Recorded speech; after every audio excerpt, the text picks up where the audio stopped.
New Delhi. AP President Barack Obama will lead a delegation of lawmakers, senior United States officials and former Secretaries of State to Saudi Arabia Tuesday to pay respects to the royal family following King Abdullah's death. Obama was cutting short the final day of his visit to India to make the trip to Riyadh, the capital of the oil-rich desert kingdom. He had planned to close his 3 days in India with a visit to the famed Taj Mahal, but will instead make a 4-hour stop in Saudi Arabia to meet with new monarch King Salman bin Abdul-Aziz Al Saud and attend a dinner with other Saudi officials.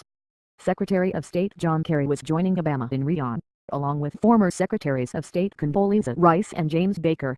Former White House National Security Advisors Brent Scowcroft, Berger and Stephen Hadley were also making the trip, as was Senator John McCain, R-Ariz.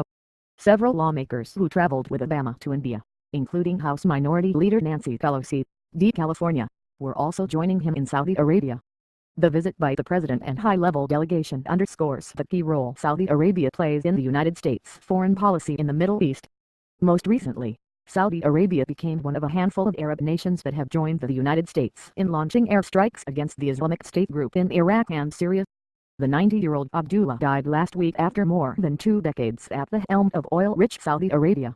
He ascended to the throne in 2005 but had been de facto ruler for a decade before that. Saudi Arabia's new king is a veteran of the country's top leadership, versed in diplomacy from nearly 50 years as the governor of the capital Riyadh and known as a mediator of disputes within the sprawling royal family. Salman, 79, had increasingly taken on the duties of the king over the past year as his ailing predecessor and half-brother, Abdullah, became more incapacitated. He takes the throne at a challenging time for the kingdom, as oil prices tumble and the U.S. and Saudi-backed government in Yemen implodes.